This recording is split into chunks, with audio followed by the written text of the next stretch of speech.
Assalamualaikum warahmatullahi wabarakatuh. Ketemu lagi kita di acara Nubis yang muda yang berbisnis.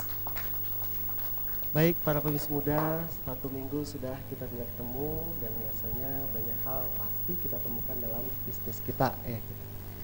Tapi saya ingin ada satu fenomena yang ingin saya bahas malam ini yang rasanya sangat relevan buat kita, khususnya kalau kita menghadapi akhir tahun.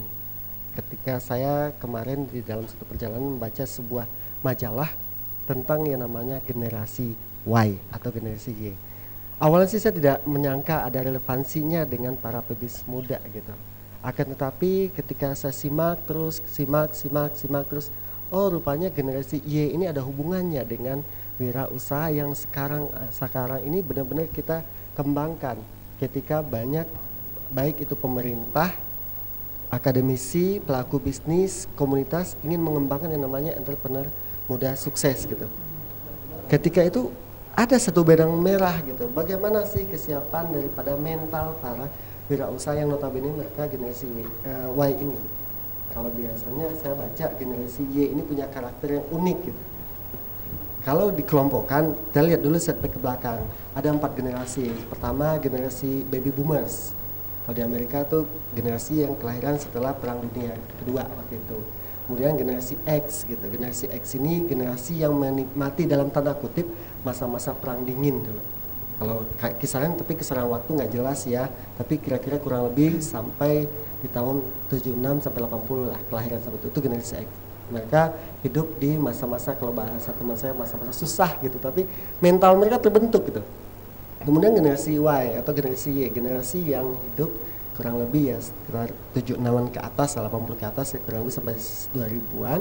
Di situ mereka hidup pada masa-masa yang relatif lebih enak, berhubungan dengan gadget, berhubungan dengan hal-hal yang menyenangkan lah ya gitu. Terakhir generasi yang lahir di atas 2000 biasa disebut dengan digital native. Kalau digital native tuh biasa mungkin bapak dari teman-teman atau pebisnis muda yang punya anak usia 7 atau 8 tahun itu mereka. Tapi itu gak akan saya bahas. Berhubungan dengan generasi Y ini, saya ada satu yang menggelitik gitu. Bagaimana sih kesiapan mereka dalam hal menjadi seorang entrepreneur sukses? Sementara menjadi entrepreneur itu nggak gampang loh gitu, mental gitu ya. Malam ini saya akan bahas generasi Y-nya, kemudian bagaimana teman di lapangannya, dan berhubungan dengan mindset mereka untuk menjadi seorang generasi entrepreneur sukses, khususnya dalam menghadapi MEA, Masyarakat Ekonomi ASEAN. Bersama saya sudah ada beberapa teman saya, pasti mereka adalah orang-orang ahli di bidangnya, minimal mereka pada aspek-aspek mereka yang miliki. Di sini ada Pak Kunto, apa kabar Pak? Alhamdulillah Pak ya, makasih Pak jauh-jauh udah kesini. Kemudian Kang Aro, apa kabar Kang? Alhamdulillah sehat. Alhamdulillah ya, ini Cemeta nih. Mohon izin saya manggil Cemeta ya gitu, karena beliau adalah orang yang sangat berkecimpung juga dengan entrepreneurship. Teh Iyeng, apa kabar? Tapi kenapa berkelabu hitam-hitam kayak gini ya gitu ya, gelap-gelapan. Makasih udah datang ya Teh ya. Dan Kang Rendra, apa kabar? Baik. Beliau adalah dosen di SBM ITB ya, makasih udah datang. Kembali saya ingin tahu dulu nih, Kang, sepakat nggak sih teman-teman di sini bahwa MEA ini udah deket banget? Ya. Pasti ya, di masa waktu tinggal hitung bulan ya. Desember ya. Pertanyaannya sekarang, ketika kita hubungkan dengan wirausaha muda, entrepreneur muda, secara mental atau mindset mereka siap nggak? Kok mengkerut-kerut semua? atau saya dulu ya, atau saya saja yang terlalu apa? Nervous. Terlalu. Dari Kang Haro dulu deh. Yeah. Kang, gimana menurut Kang sebagai seorang yang trainer dalam hal kewirausahaan ya? Gimana menurut Kang nih? Ya, setiap saya memberikan apresiasi atau memberikan pengarahan kepada para wirausaha baru, biasanya ya kita selalu diingatkan kepada MEA-nya itu sendiri. Gitu, bahwa kita tuh dalam hari MEA ini harus siap ya, tidak siap harus siap gitunya, kuat harus kuat gitu ya. Jadi bahasa-bahasa ya, tahun 90-an gitu. Siap nggak siap? Ya, harus siap, karena memang ini sebuah fenomena yang tidak bisa dihindari gitu, ya. Tidak bisa dihindari, dan dari kita untuk mempersiapkannya tinggal kita menyiapkan mental kita. Nanti kalau itu datang, paling nanti kita mau jadi penonton atau mau jadi pemain. Nah, gitu. ini masalahnya Kang. Ketika Kang Aro kan saya dengar banyak memberikan training ya kepada para pengusaha muda ya. Dari sisi kacamata Akang nih, Akang memang pakai kacamata ya. Ya, pakai kacamata. Dari kacamata Akang nih, gimana sih kesiapan mindset atau mental daripada teman-teman ini? Intinya pada saat ini mereka memang selalu yang menjadi andalan tuh ada enggak gitu bantuan, biasanya gitu. Biasanya begitu. Ya, cuman kita harus bisa sadarkan mereka, harus bisa memberikan pemahaman, memberikan pencerahan kepada mereka bahwa sekarang sudah seperti tipikal seperti itu harus kita rubah gitu. Sekarang harus kita bisa antisipasi, kita bisa memberikan satu motivasi kepada mereka bahwa merubah mindset itu yang harus dirubahnya gitu. Menurut penilaian Akang nih, dari sekian banyak ya wirausaha yang Akang training gitu ya gitu, presentasinya berapa sih Kang untuk masalah wirausaha yang nggak siap mental gitu ya untuk menjadi sukses gitu? Ya, sekitar 30% ada itu. Maka itu kita ya pendekatannya di treatment kita gitu. Bagaimana setidaknya sedikit-sedikit merubah mindset mereka untuk lebih siap menjadi wirausaha baru itu untuk merubah mindsetnya seperti apa. Mindset, oke. Itu dari Kang Haro ya. Jadi para pebisnis muda, bagi saya ini PR terbesar buat wirausaha muda karena seperti saya sampaikan tadi, para pebisnis muda itu termasuk rata-rata mereka adalah generasi Y, ya, yang notabene mereka hidup tidak dalam hajat tantangan, sementara mereka yang jadi entrepreneur. Sementara entrepreneur itu banyak masalah. Nah, sekarang Kang Kunto nih ya, dia langsung ketawanya langsung gitu ya, saya jadi curiga nih ya. Sebagai praktisi perbankan, gimana Kang Kunto ngelihat mental daripada pengusaha muda yang notabene mereka pasti berharap ke perbankan? Kalau saya lihat yang muda, anak-anak muda, semangat, visioner, ambisius, kreatif, motivasi tinggi, yang pasti dia sangat melihat lingkungan. Itu yang positif semua itu? Loh iya, tapi nanti, bagaimana materinya? Semua memang positif. Kenapa kita bilang itu positif? Kalau kita lihat hanya sisi positif itu di lapangan, kita lihat akhirnya menjadi sisi yang negatif. Ketika dia kalau kita lihat pertama anak muda, kalau kita lihat generasi Y, dia itu yang dia lihat adalah contoh. Betul sekali. Contoh yang pertama, ketika dia melihat dia akan berusaha melakukan usaha, lalu dia melihat usaha sebelumnya, loh teman saya usaha gini gagal nih, suksesnya nih. Dia tidak pernah melihat kemampuan dirinya. Yang dia lihat adalah bagaimana bisnis industri yang ada di sekitar dia berhasil atau tidak. Nah, kedua, tadi lingkungan tadi berpengaruh. Anak muda kita sekarang berarti orang sekarang bilangnya mea dan mea gitu. Betul. Apakah semengerikan itu yang namanya mea? Betul. Nah, ketika ini anak-anak muda itu terpengaruh nih ketika bicara bahwa mea itu tantangannya begini, mea itu akhirnya lama-lama ketika apakah memang seberat itu tantangan mea? Padahal kan kunci di mea itu hanya satu, kita mau bisa bertahan. Diferensiasi saja kan itu. Betul. Diferensiasi dengan apa? Kreativitas dia, dengan motivasi tinggi dia. Menurut saya itu bisa dilihat. Nah, bagaimana kita menumbuhkan mental itu yang harus. Tapi sebelum menumbuhkan Kang Kunto sebagai sebuah fenomena, fenomena ini kan sesuatu yang tampak, yang didengar ya, yang dirasakan gitu. Anak-anak muda itu kadang-kadang sedikit mengeluh ketika mereka dihajar sama masalah, ketika mereka langsung down. Kalau dihubungkan dengan perbankan, ketika mereka berhubungan dengan bank bagaimana? Ini yang kita lihat, saya bilang tadi, motivasi terlihat dari lingkungan. Ketika melihat industri di sekitar dia jatuh, dia akan ikut juga mental dia jatuh. Kalau bank sih melihatnya dengan beberapa pendekatan, dengan beberapa wawancara akan terlihat seberapa fokus dia terhadap usahanya dia. Jadi ketika dia melihat, oh ini fokus, nanti saya udah usaha, ketika usaha saya meningkat, ganti lagi. Temuan Pak Kunto gimana? Begitu. Kalau beda ya, kalau ada yang kalau saya dulu pendekatan di daerah pedesaan pinggir-pinggir, ketika dapat kredit, yang dia pikirkan pertama kawin lagi. Waduh, itu ya. Itu anak muda atau udah tua nih? Enggak, saya bilang daerah. Saya perlu memperjelas masalahnya. Yang kedua, dia nyalon jadi apalah gitu. Nah, kalau anak muda kita lihat dapat kredit, yang dia lihat adalah ketika dia belum mendapatkan kredit, dia akan berbicara secara normatif. Dia saya dapat uang, dapat ini. Tapi begitu dapat uang, maka dia akan membelikan sesuatu yang tidak sesuai dengan yang seharusnya digunakan. Dan itu menurut Bapak masalah besar ya? Bukan salah besar lagi, itu masalah besar. Bukan. bukan masalah besar lagi itu, udah kehancuran. Waduh. Bukan masalah itu udah kehancuran. Jadi karena bank ketika bank ketika bank itu sudah di close, ketika Anda menggunakan uang kredit di luar dari ketentuan, maka itu harus kita bank berhak mengambil kembali uangnya itu. Oke. Gitu. Terima kasih. Jadi bukan masalah itu, bukan masalah. Kehancuran. Jangan dianggap masalah. Baik, pada Pebis Muda, ini saya rasanya hipotesis saya, temuan saya udah diperkuat oleh dua orang. Satu dari Kang Ahro tadi sebagai trainer, yang kedua dari Pak Kunto bahwa kalau dari sisi seorang trainer yang benar-benar memberikan pelatihan kepada berbagai masyarakat, khususnya Pebis Muda, memang itu terjadi. Apalagi dengan Kang Kunto tadi bicara dari sisi perbankan. Bagaimana dengan yang lain? Saya pengen kejar lagi mungkin dari Cemeta, dari TIM, sama Kang Rendra dari sisi akademisi. Tapi sebelum kita lanjut, kita lihat dulu iklan yang mau lewat berikutnya. Tetap di Nubis yang muda yang berbisnis. Kemudian itu Pak. Ya.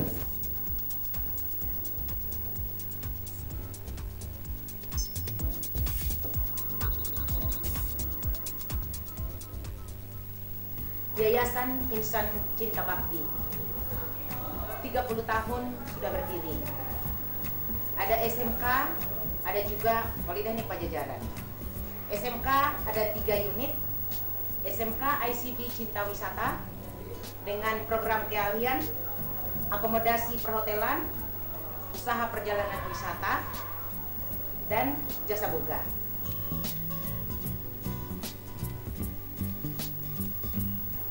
SMK ICB Cinta Teknika, program keahlian, teknik kendaraan ringan, teknik sepeda motor, rekayasa perangkat lunak, teknik komputer jaringan, dan farmasi. SMK ICB Cinta Niaga, program keahlian akuntansi, manajemen bisnis, administrasi perkantoran, juga RPL. Kami memang mendidik dengan pendidikan vokasi, dengan tujuan pertama tentu bekerja, kedua wirausaha, yang ketiga melanjut.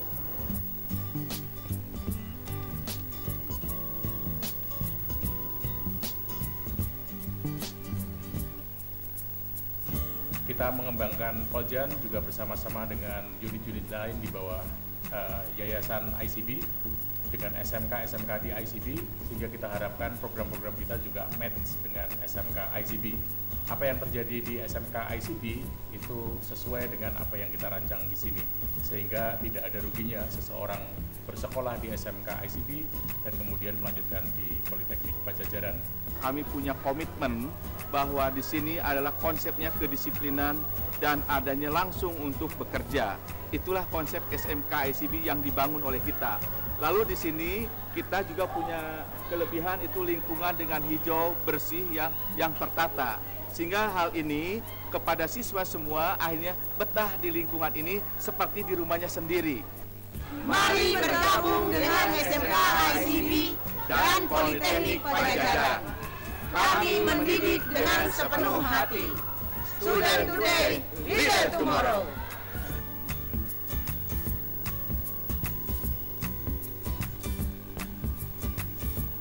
Sakit mah.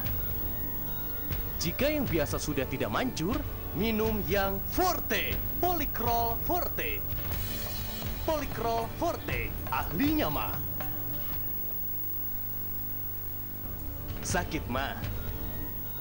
Jika yang biasa sudah tidak manjur, minum yang Forte, Polycrol Forte. Polycrol Forte, ahlinya mah.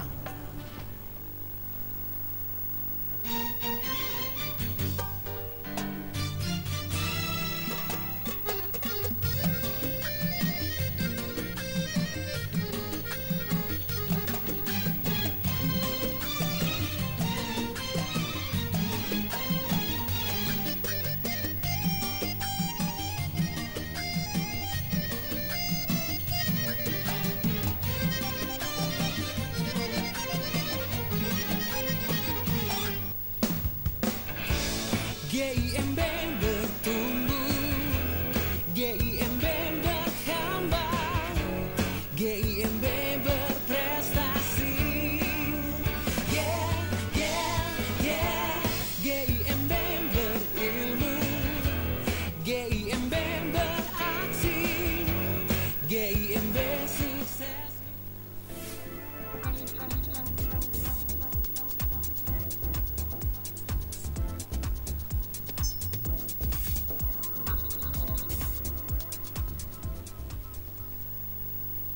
kita di acara Nubis Yang muda yang berbisnis. Oke, bicara masalah mindset atau mental, sikap mental itu menjadi sebuah PR terbesar menurut saya ketika bicara menciptakan wirausaha muda untuk sukses di dunia. Kenapa? Kalau dari sisi knowledge bisa jadi itu bisa ditransfer of knowledge bisa. Kemudian dari sisi skill bisa, dari sisi attitude bisa. Tapi saat ini menjadi PR besar menurut saya adalah bagaimana menciptakan mindset atau sikap mental bagi para wirausaha untuk bisa sukses. Jangan lupa nanti ada quiz para pebisnis muda, silahkan ya pertanyaannya apa sih yang maksud dengan mindset itu sendiri. Barusan saya sudah sampaikan lah jawabannya, tinggal nanti diingat lagi ya mindset itu apa. Tapi yang pasti mindsetnya akan menjadi clue atau kunci bahwa sikap mental itu menjadi kunci untuk sukses buat mereka. Tapi saya nggak mau berkesimpulan itu dulu. Nanti di sesi 3 dan 4 kita akan bahas bagaimana meningkatkan mindset ini. Saya ingin menggali lagi dari sisi akademisi, dari sisi komunitas dan dari sisi praktisi. Bagaimana pandangan mereka terhadap mindset para wirausaha yang notabene mereka saat ini adalah generasi Y, generasi yang benar-benar hidup dalam biasa dalam lingkungan yang mereka ada senang, nyaman, sehingga untuk mendapatkan orang mereka gampang. Oke, Teh Meta, gimana Teh bicara masalah mindset di temuan Teteh gimana? Ya, jadi kalau pengalaman saya dalam 2 tahun terakhir ini, memang saya kan juga sempat kemarin terlibat dalam sebuah program social entrepreneur dengan sebuah perbankan. Di situ saya melihat memang ada karakter yang berbeda, mindset yang berbeda antara pelaku usaha yang sudah usia 40 ke atas dengan yang mungkin 20 dengan sampai 30-an. Jadi Teteh bisa membedakan ya? Iya, saya sendiri. Jadi langsung ke diri dibandingin ya? Ya, karena seperti tadi kata Pak Kunto, dari sisi positifnya banyak, inovatif, kreatif, visioner, dan dari sisi itu menurut saya itu sebuah keunggulan. Tapi di sisi yang karakter lain, itu ya? Ya, tapi di sisi yang lain ada satu hal yang pertama adalah agak kadang-kadang suka bukan keras kepala ya. Jadi ingin mencoba sesuatu yang baru, cuman kalau istilahnya orang tua sekarang mungkin kita yang lebih senior ingin mengatakan bahwa kamu jalan ke situ deh, nanti kejeblus gitu kan. Nah itu kadang-kadang suka agak, kalau kata Sunda tuh mereka doang ya, jalan bahasa Jerman. Bahasa Jerman. Jadi sudah berkali-kali diingatkan, kemudian setelah kejadian baru, iya Teh ternyata saya salah ya. Nah sebetulnya kalau mencoba untuk sesuatu hal yang positif tidak masalah, tapi kalau ya artinya gini, bukan kemudian kita yang lebih tua, bukan lebih tua ya, ada yang sudah lebih duluan, yang lebih duluan itu kemudian ingin menggurui, tidak, tapi ada hal-hal yang kemudian kita hanya ingin menjaga bahwa jangan sampai dia kemudian mengalami, karena gini, bicara bangkrut ya jangan sampai ngalamin bangkrut deh gitu kan. Jadi artinya kenapa kemudian kita perlu belajar dari yang sudah berjalan untuk hal-hal yang kemudian bad story-nya, tapi kalau success story sih nggak masalah, gitu kan. Ya. Jadi itu satu yang temuan saya. Kadang-kadang yang memang suka ingin jalan sendiri, walaupun sudah diingatkan ya, suka ada kekeh gitu kan. Itu satu. Nah kemudian yang kedua, lebih kepada masalah komunikasi. Jadi ada beberapa yang mungkin kalau untuk yang dari daerah lebih bagus lah komunikasinya. Kadang-kadang ya, karena gini, pada saat kita bicara bisnis komunitas itu nggak bisa sendirian. Seringkali kita berhubungan dengan, kalau misalnya sekarang di sektor pertanian, dia ingin mengembangkan produk pertanian, harus berhubungan dengan petani, harus berhubungan dengan nelayan yang komunitas ya. Notabene lebih tua. Nah ini cara komunikasi yang seperti etika apa? Lagi ya. Betul, etika. Nah ini yang seringkali ada gap.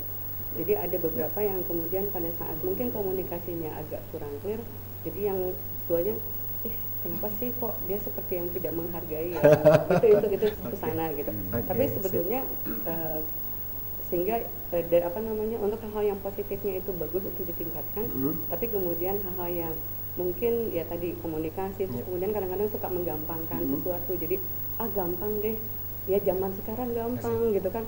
Jadi kadang-kadang kalau saya suka guyonnya gini, dulu zaman saya tuh nggak ada telepon, nggak ada handphone, nggak ada internet. Meta sih di generasi X masalahnya. Oke, Teh.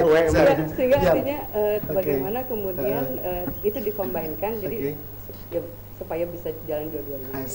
Itu dari sisi komunitas ya Teh. Rasanya kalau saya hubungan dengan ceritanya Kang Arul dengan Pak Kuto nyambung ya. Iya. Jadi masalahnya sama Pak. Harus dibenahi. Okay. Kalau dari Kang Rendra nih, dari seorang akademisi, gimana Kang?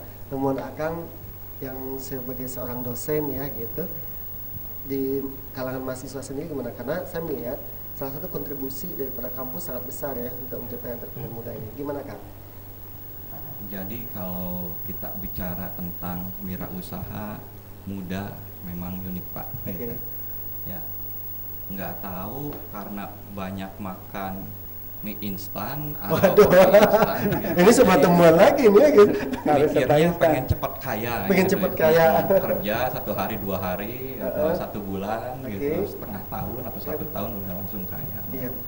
Jadi memang budaya instan ini sudah menjadi tren di generasi muda sekarang. Saya di kampus kebetulan kegiatan kami itu mendidik mahasiswa untuk melakukan wirausaha secara praktek nyata begitu. Betul. Ini Pak di kampus saja sulit Pak, orang-orangnya udah pinter pendidikan begitu. Betul. Apalagi yang waduh gitu ya, yang nggak berpendidikan kita mau cetak menjadi seorang wirausaha. Sukses. Rasanya agak sulit juga gitu. Tapi nggak usah ya pesimis. Ya tentunya semua bisa diatasi.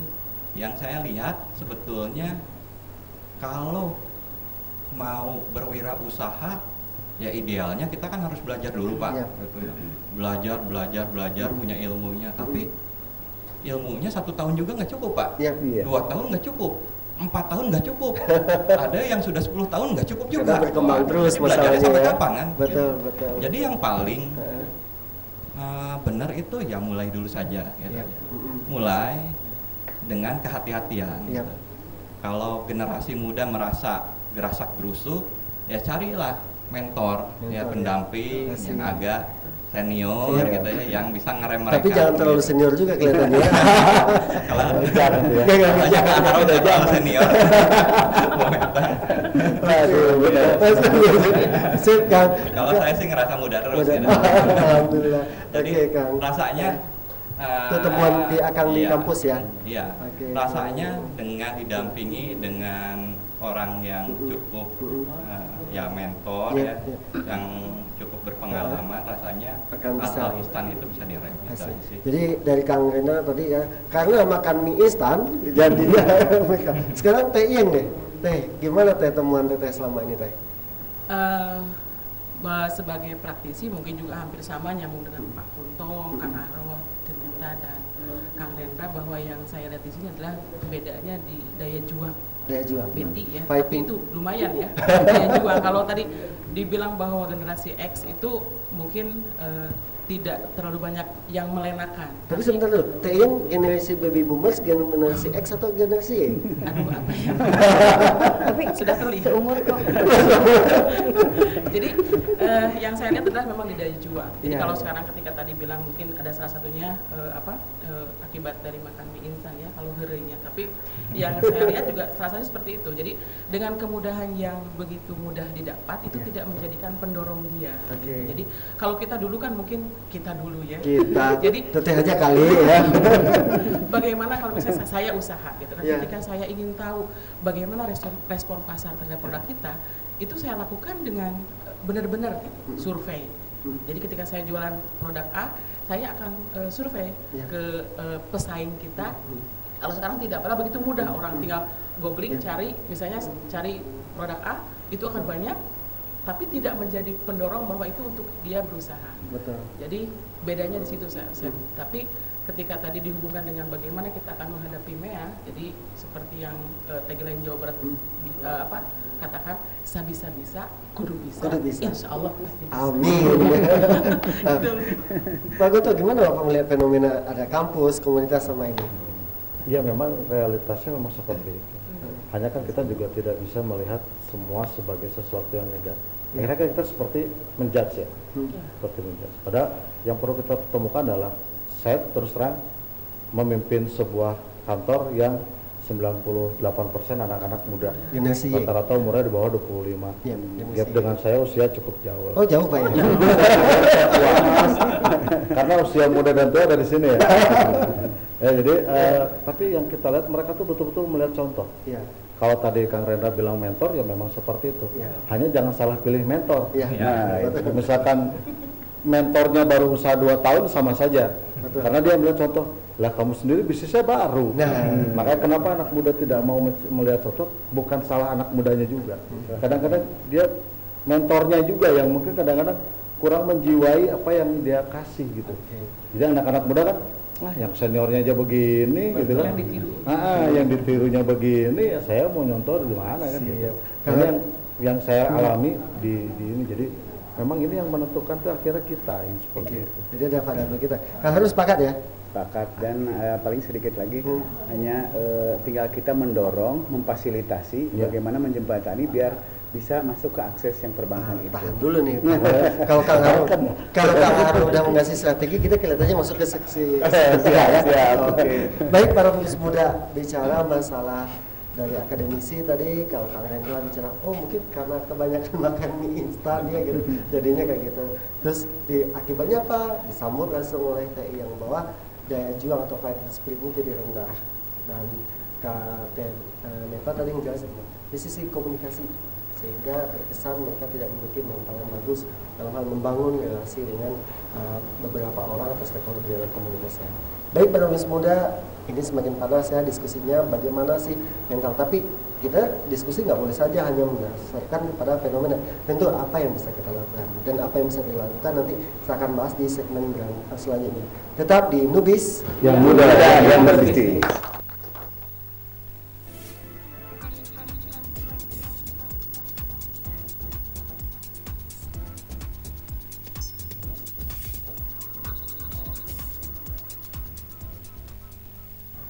Sakit mah. Jika yang biasa sudah tidak manjur, minum yang Forte, Polycrol Forte. Polycrol Forte, ahlinya mah. Sakit mah. Jika yang biasa sudah tidak manjur, minum yang Forte, Polycrol Forte. Polycrol Forte, ahlinya mah. Yayasan Insan Cinta Bakti 30 tahun sudah berdiri. Ada SMK, ada juga Politeknik Pajajaran. SMK ada 3 unit. SMK ICB Cinta Wisata dengan program keahlian, akomodasi perhotelan, usaha perjalanan wisata, dan jasa boga.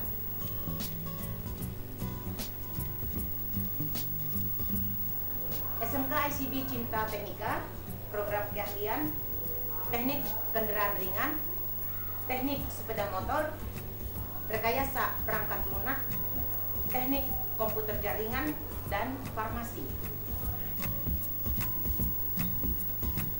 SMK ICB Cinta Niaga, program keahlian akuntansi, manajemen bisnis, administrasi perkantoran, juga RPL. Kami memang mendidik dengan pendidikan vokasi dengan tujuan pertama tentu bekerja, kedua wirausaha, yang ketiga melanjut.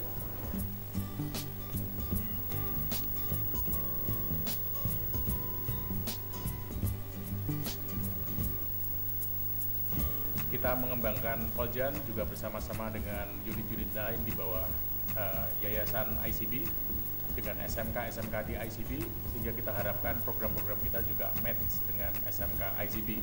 Apa yang terjadi di SMK ICB itu sesuai dengan apa yang kita rancang di sini, sehingga tidak ada ruginya seseorang bersekolah di SMK ICB dan kemudian melanjutkan di Politeknik Pajajaran. Kami punya komitmen bahwa di sini adalah konsepnya kedisiplinan dan adanya langsung untuk bekerja. Itulah konsep SMK ICB yang dibangun oleh kita. Lalu di sini kita juga punya kelebihan, itu lingkungan dengan hijau bersih yang tertata. Sehingga hal ini kepada siswa semua akhirnya betah di lingkungan ini seperti di rumahnya sendiri. Mari bergabung dengan SMK ICB dan Politeknik Pajajaran. Kami mendidik dengan sepenuh hati. Student Day, Leader Tomorrow.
Baik para pebisnis muda, kembali lagi kita di acara Nubis Yang Muda Yang Berbisnis. Jadi kalau malam ini saya sangat-sangat bahagia sekali karena memang Pak Kunto sama saya dengan Pak Iwan bikin sebuah buku yang dulu pernah kita bahas di sini ya, semacam bedah buku di sini, bahwa di sini ada The Powerful, Triangle, Successful, Entrepreneur gitu.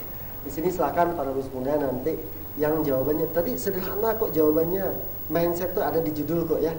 Mindset itu adalah sikap mental. Silakan jawab ya, nanti 2 orang akan mendapatkan buku ini langsung ya dari kita. Nanti di tangan Pak Kunto ya. Saya mintain dulu nanti tantangan Pak Kunto, tantangannya gitu. Nah, para pebisnis muda, ini kenapa saya senang sekali malam ini, karena komponen-komponen yang ada ketika mencetak wirausaha muda sukses itu ada di sini. Dari A, akademisi, di sini ada Kang Rendra ya dari SBM ITB, kemudian B, ada bisnis di sini ada Teh Iyeng ya. Teh, bisnisnya apa Teh? Saya di makanan. Makanan ya Teh, kuliner. Cocok Teh. Nggak ada di sini ya. Kemudian ada G, di sini ada Kang Aro ya, meskipun tetap trainer. Kemudian ada perbankan, banking, di sini ada Kang Kunto. Kemudian ada C, ada komunitas gitu. Nah, saya senang sekali. Silakan kalau ada yang nelpon ke sini nanti saya kasih juga buku dari acara ini. Silakan ke 7214 silakan ada komen, pertanyaan silakan. Mumpung ada teman-teman saya di sini sebagai narasumber yang pasti akan bermanfaat buat para pebisnis di sini. Intinya bagaimana sih cara meningkatkan mindset atau sikap mental itu buat bisnis biar sukses gitu. Saya yakin mereka akan memberikan tips. Oke. Sekarang dari A dulu Pak, saya Adil nih Pak orangnya, saya Adil ya. Dari akademisi nih, Kang Rendra, ketika akan melihat tadi gara-gara mie instan, lembek, terus ada mentor, apa substansi yang ingin akan sampaikan untuk mencetak mental yang bagus untuk berbisnis ini? Jadi kalau kita berbicara tentang wirausaha, ya nggak bisa kita berbicara tentang teori, gitu kan. Oh jadi akan selalu berteori ya? Bisa aja. Kalau dosen itu punya harus, Kang saya juga tahu. Kalau nggak ada dosen, ya Kang. Betul. Jadi tadi harus kita nyemplung langsung, praktek langsung. Nah kalau kita berbicara tentang praktek langsung, kalau mau berilmu harus kuliah dulu juga kelamaan Pak. Betul. Gitu. Jadi yang pertama kalau saya sih menyarankan bahwa ya untuk menjadi seorang wirausaha ya langsung nyemplung, langsung praktek. Tapi saya punya 4 jurus saja lah. Apa tuh? Jurusnya jadi apa tuh? Cukup dengan 4 jurus saja. Jurus yang pertama sebetulnya komitmen dalam waktu. Saya minta dalam sehari kerja itu 8 jam untuk ngurus bisnis. Jadi rata-rata nih orang yang bekerja ya berhenti nih bekerja, wah katanya terkekang, waduh nggak enak jadi kayak keset katanya, waduh banyak gitu ya. Terus ada yang muda juga belum bekerja, wah saya pengen jadi wirausaha karena apa? Pengen bebas katanya. Bebas sebebas-bebasnya, akhirnya apa? Kerja ngurus bisnis itu cuma 1 jam, 2 jam gitu. Padahal orang kantor kan 8 jam udah dapat ngitung itu Pak. Betul. Waduh, udah dapat ngitung capek-capek ya 8 jam sehari. Nanti saya tanya ke Pak Kunto, gitu nggak Pak Kunto?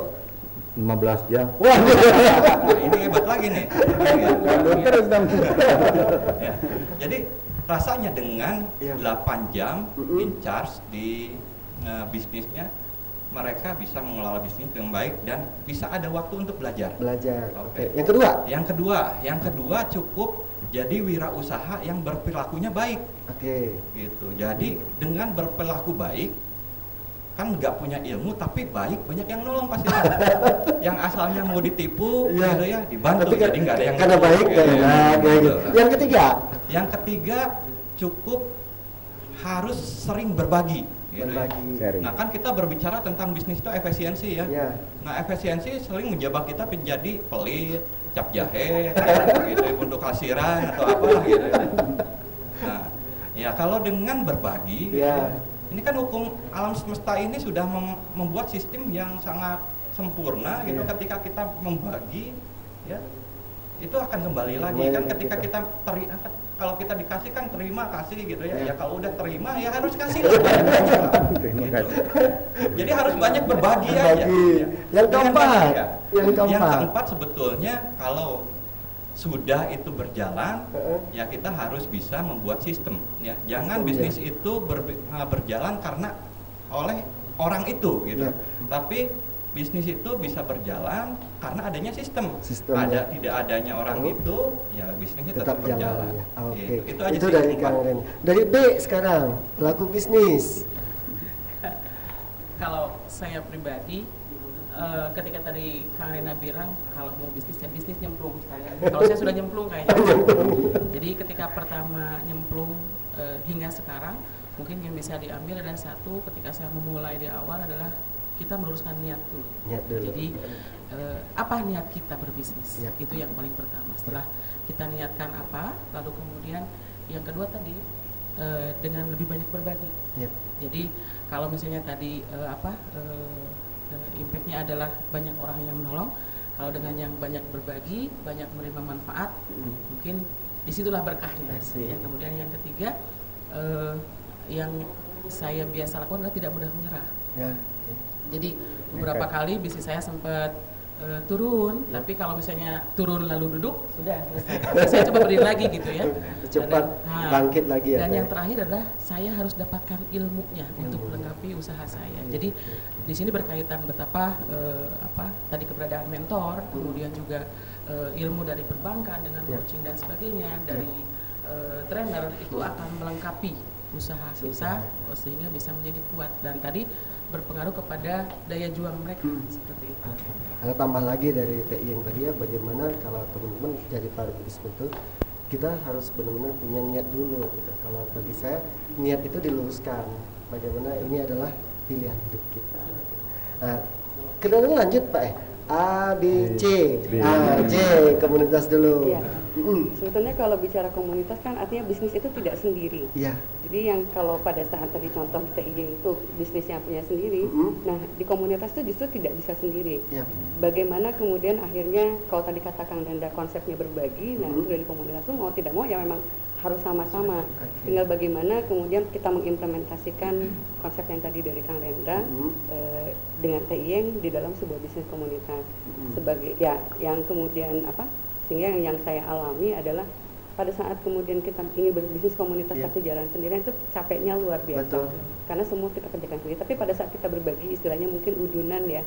Jadi mungkin dari sharing mulai dari pendanaannya, kemudian juga ide bisnisnya, gagasannya, sehingga pada saat kita bicara berbagi sharing bersama-sama tadi mau tidak mau kita harus mau menerima juga pendapat teman-teman di salah satu komunitas seperti itu. Jadi tidak harus bisa menekan ego kalau di komunitas itu. Nah sebenarnya para bisnis kita berenam ini udah jadi sebuah komunitas ya.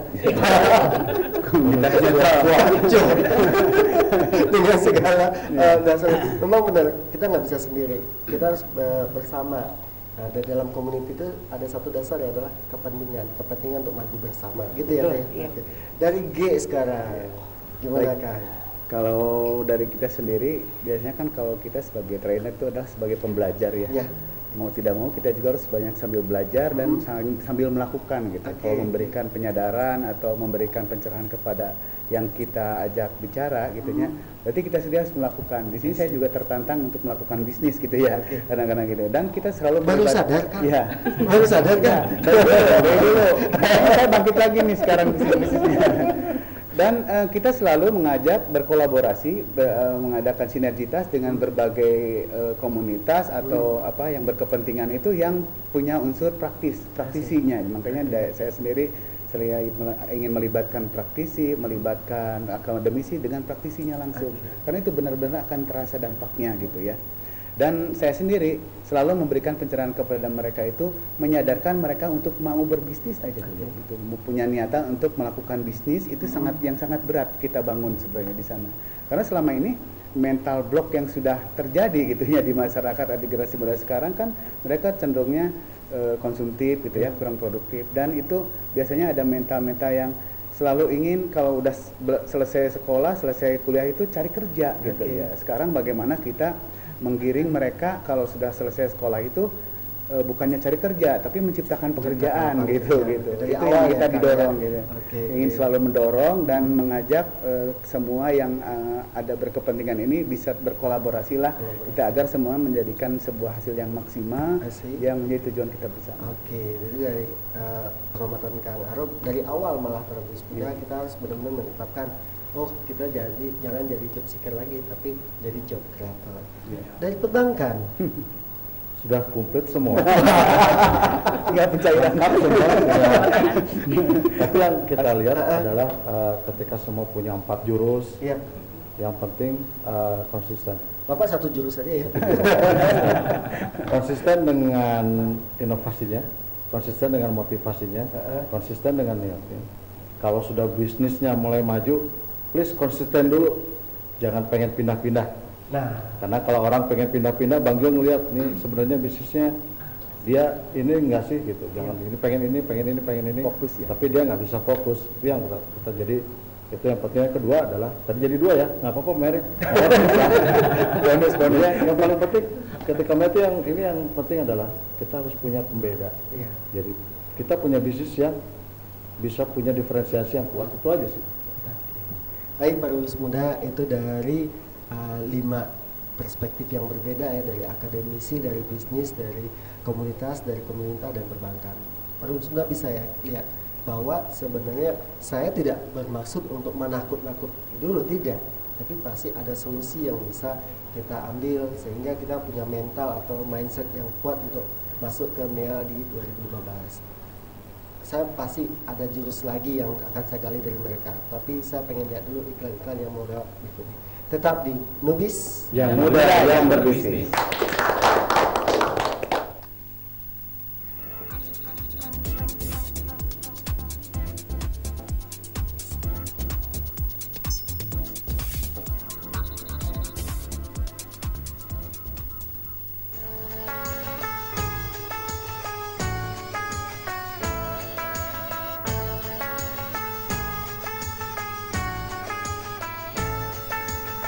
Ramadan tiba, Ramadan tiba, Ramadan tiba. Marhaban ya Ramadan, marhaban ya Ramadan, marhaban ya Ramadan, marhaban ya Ramadan.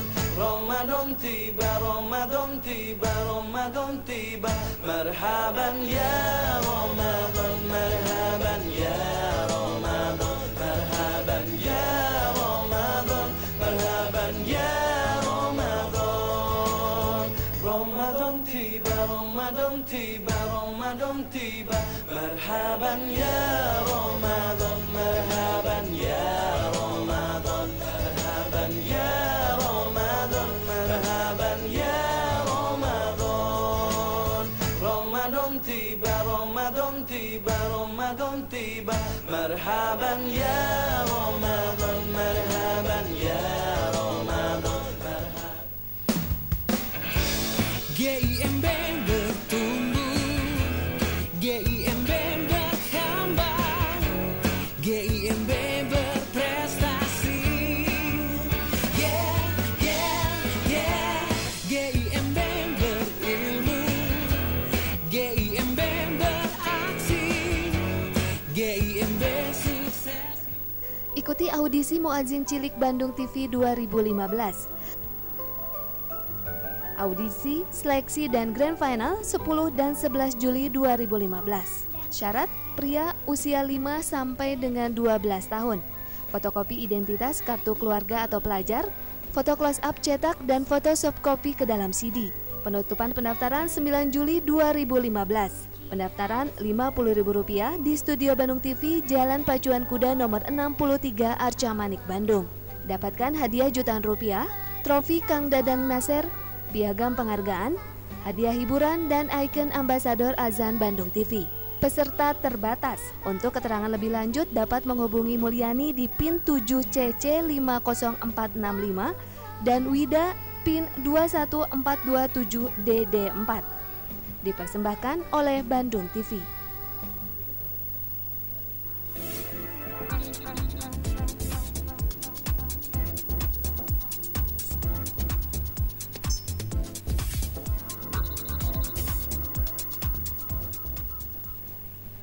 Baik, para lulus muda, kembali lagi kita di acara Nubis yang muda yang berbisnis. Bicara tentang apa yang disampaikan Kang Rengga, saya jadi teringat satu paradigma yang selalu dipegang oleh anak muda yang bagi saya ini menyesatkan, gitu, bagi saya ya. Dia bilang ketika memilih jadi entrepreneur, kenapa? Saya pengen punya namanya time freedom sama financial freedom.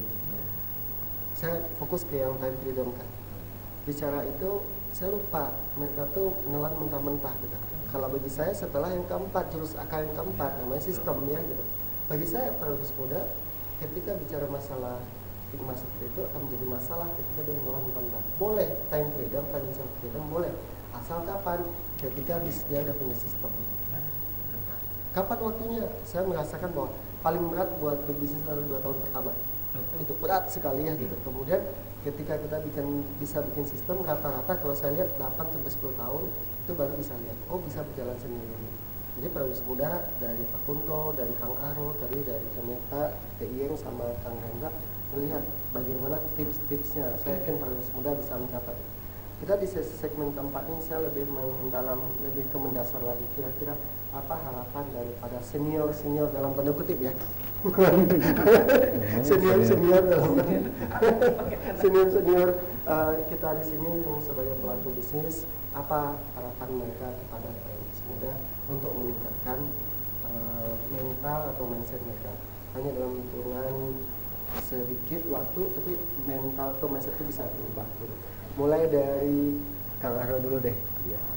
Harapan kita buat para generasi muda yang khususnya yang mau mulai berbisnis, ya tunjukkan originalitas Anda untuk melakukan bisnis ini, biar bisnis ini punya keunggulan sendiri, dan Anda tuh bisa melakukan sebuah inovasi setiap saat, sehingga kita selalu update dengan apa yang sudah kita jalani dalam bisnis. Terutama seperti Kang Kunto bilang tadi, bisnis itu harus ada fokus di sana. Jangan ini pengen, itu pengen gitu. Akhirnya kan kita juga banyak yang tidak fokus gitu ya. Dan selanjutnya juga harapan kita ada satu nilai yang menjadi nilai tambah dari apa yang dihasilkan, sehingga mempunyai daya saing yang selama ini kalau di menjelang Mei ini yang dituntut itu punya daya saing dan punya kompetensi diri untuk mengembangkan bisnis ini, sehingga bisnis itu menjadi sesuatu yang berbeda dari yang lainnya.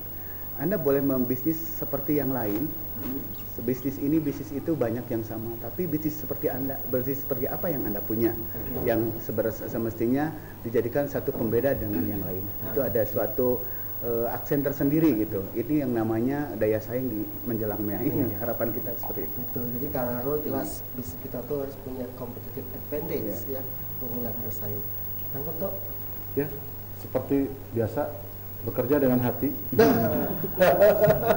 Kenapa? Persaingan semakin berat. Pesaing sudah banyak. Tantangan yang luar biasa. Kalau kita tidak mengenali bahwa apapun yang kita lakukan, semua sudah ada yang mengatur, semua sudah ada, maka ketika bisnis kita hancur, maka kita akan ikut hancur. Tapi kalau kita bekerja dengan hati, kita lihat pesaing, kita lihat siapapun, maka kita akan bisa berbagi seperti yang bilang tadi. Jadi ini kenapa dasar sekali supaya kita bisa mulai mengembalikan yang namanya kepercayaan diri. Jadi kalau kita tidak, kenapa harus bersaing? Kita sama-sama cari makan kok. Yang penting kita bisa memperkuat apa yang kita punya, fokus kita, konsisten kita punya pembeda, itu yang harus kita lihat. Jadi tidak melihat pesaing, tapi kita lihat kekuatan kita. Mulai dari hati. Ya, biasa. Meta. Ya, kalau saya sebetulnya agak nyambung dengan Pak Kunto tadi, karena pada saat kita bicara kompetisi di komunitas, itu justru kita selain mulai dari hati juga harus punya keluasan hati. Karena pada saat bicara bisnis komunitas itu, ya itu tadi, jangan sampai kemudian kok dia dapat untungnya gede sih, saya untungnya sedikit. Jadi bagaimana kemudian kita bisa mengangkat itu sebagai sebuah bisnis yang besar bersama-sama, sehingga ya tetap tadi mengacu juga sesuai dengan yang disampaikan oleh Kang Aro, bahwa tetap harus different gitu ya. Dan kemudian untuk catatan saya adalah bahwa coba gali dari apa yang ada di sekitar kita. Jadi seringkali pada saat kita bicara bisnis komunitas, kita carinya yang jauh-jauh ya. Wah, di Papua atau di mana, padahal mungkin di tetangga kita, di kampung kita ada hal-hal baru yang bisa digali dan tidak ada di daerah lain. Nah, ini yang coba gali dulu potensi yang ada di sekitar, kemudian kembangkan itu dan mengajak bersama-sama lingkungan sekitar. Satu kepentingan Betul, bersama. kepentingan bersama. Oke, Teh Iyeng. Satu hal, jadi ketika bicara generasi sekarang itu adalah generasi yang suka tantangan. Jadi mungkin akan terinformasikan bahwa bisnis itu menarik, bisnis itu menyenangkan, karena di dalamnya banyak tantangan. Yang pertama harus dilakukan adalah hilangkan rasa takut untuk memulai bisnis. Jadi kebanyakan sekarang banyak merencanakan, banyak membuat ide bisnis tapi tidak ada eksekusi. Kemudian yang saya harapkan adalah biar saja kita melakukan kesalahan tapi cukup belajar dibandingkan tidak melakukan apapun karena takut salah. Dan nggak jadi-jadi. Oke, terima kasih. Siap aja terus. Satu kalimat, Kang Rendra. Boleh 3 nggak? Boleh. Bukan nawar. Jadi kalau kita berbicara bisnis, kita pahami dulu filosofi bisnis itu apa. Filosofi bisnis adalah cari profit, tapi bukan cari profit itu bukan mencari keuntungan sebesar-besarnya dengan segala cara. Kita berbicara bisnis itu bukan matematik, bukan 1 + 1 jadi 2. Ya. Jadi sertakanlah alam semesta Tuhan dalam bisnis Anda, gitu. Jadi dengan 4 jurus itu rasanya dengan kebodohan, nggak punya ilmu tapi dibekali dengan berbagi, berperilaku baik, komitmen 8 jam per hari gitu, berusaha juga membuat suatu sistem, rasanya itu cukup untuk menjalankan bisnis. Amin. Oke, terima kasih teman-teman saya di sini, bahwa luar biasa ya, bahwa fenomena yang ada yang saya temukan itu insya Allah bisa kita lewati, bahwa kita sebagai pebisnis muda harus benar-benar bisa melewati dunia ini dengan baik dengan memiliki sikap mental atau mindset yang benar untuk berbisnis. Oh ya, ada 2 pemenang nanti mendapatkan buku ya dari sini, namanya satu Rubianta 0851 02 795 sekian, sama Dedi Dul Hamid ya 0859 56 06 1 sekian. Selamat atas teman-teman yang mendapatkan hadiah itu. Silakan nanti hubungi ke Bandung TV untuk mendapatkan buku tersebut. Baik para pebisnis muda, apa pelajaran malam ini, bahwa MIA itu adalah sebuah fakta yang nggak bisa kita tolak, tapi jangan lihat dari ancamannya, tapi pasti ada peluangnya. Cuman kita harus lebih siap dulu. Apa? Lebih kuatnya adalah di mindset, mental, sikap mental kita harus kita benarkan dulu sehingga kita bisa meraih keunggulan yang bahasanya Kang Arul adalah mencapai keunggulan bersaing atau competitive advantage, sehingga kita akan menang di dunia itu. Itu saja diskusi kita di Nubis malam ini, semoga bermanfaat buat para pebisnis muda. Kita tetap fokus bahwa menjadi seorang entrepreneur harus berbasis knowledge, dan knowledge itu bisa kita dapatkan melalui Nubis. Tetap di Nubis, insya Allah minggu depan kita ketemu. Nubis yang muda yang berbisnis.